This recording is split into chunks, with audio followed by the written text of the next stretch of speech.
Tingnan natin mga karins. Slice na natin.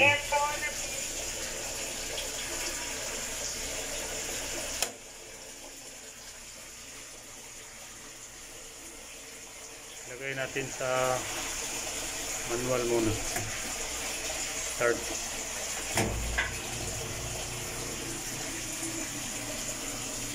Ano siya mga karins. Stop muna natin. Isa muna na. Stop.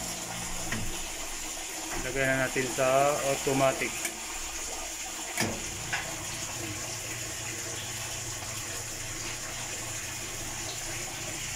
Muna natin.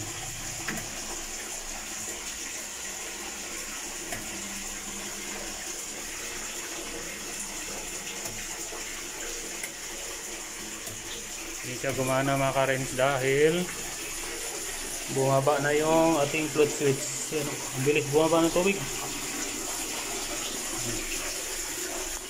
Ito na yung float switch, nakalambiti na. So dahil bago yung ano natin mga karins, motor, saka yung yung float switch mga karins, yung dito palitan din natin.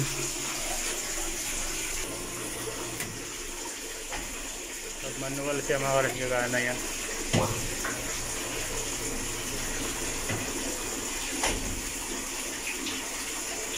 Hindi siya gumagana dahil yung float switch ay naka